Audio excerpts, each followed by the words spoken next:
Hi, I'm Dr. Bertice Berry, and I want to tell you a story. It's a big story that exists over generations and time and cross culturally, and it's a wonderful, wonderful story.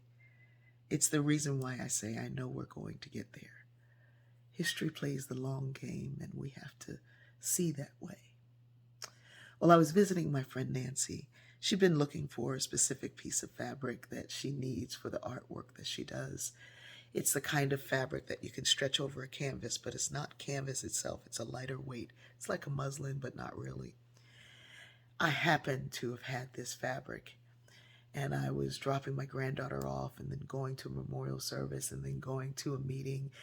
But life is telling me now to appreciate everything and everyone that you have in the moments that you have. And if we haven't learned anything else through this period we've lived in, we should know that.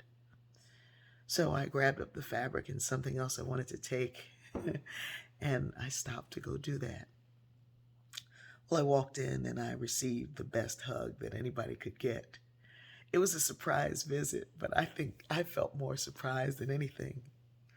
I looked around at some of Nancy's art, and there was a painting of this amazing young man who had been in her class, because every piece she does tells a story of belonging, a story of hope, a story that looks at things in life that are not so pretty and finds the way out.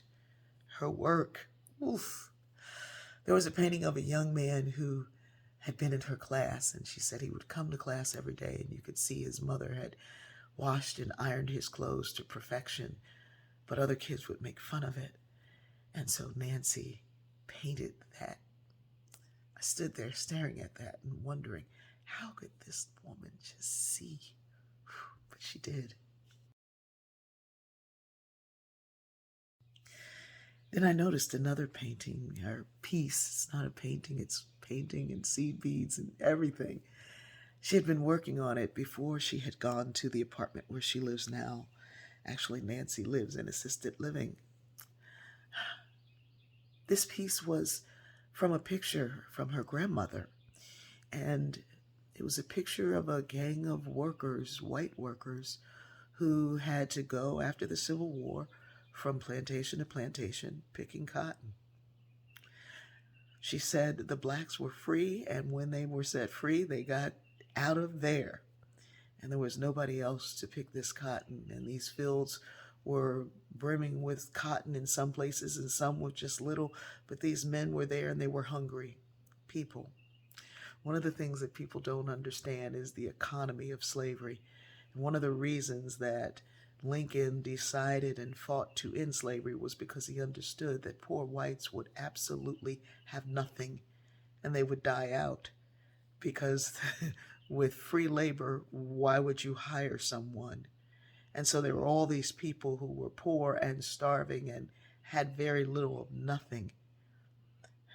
And so here they were, working these fields, and in exchange, they'd be given seeds to grow some of their own food.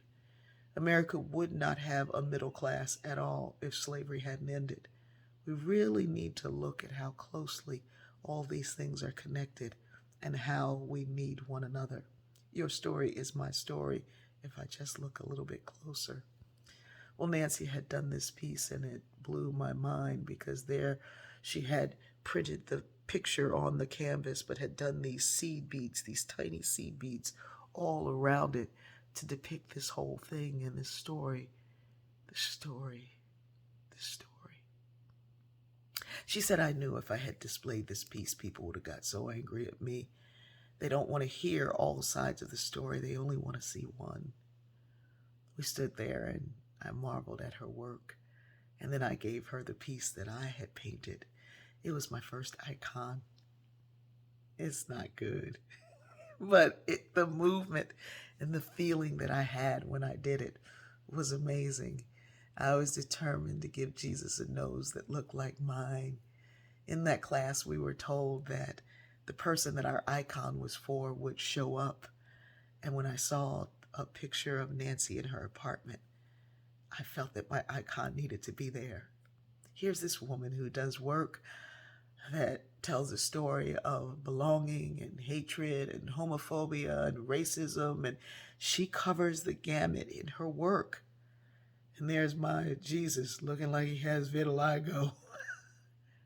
But Nancy looked at it and said, "You did this.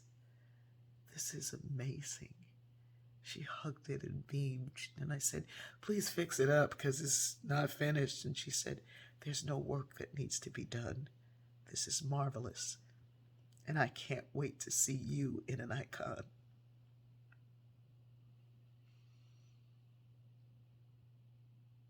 We are connected.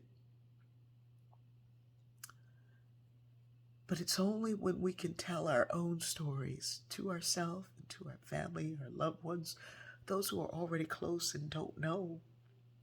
When we can tell our stories to the point where we know and understand and stand confidently in who we are, loving ourselves as ourselves in the skin that we were born in, then we can share those stories and we can see the points of connection. And only then will we find the truth. I love you. Learn your own story and begin to tell it, and then find ways to connect. I love you.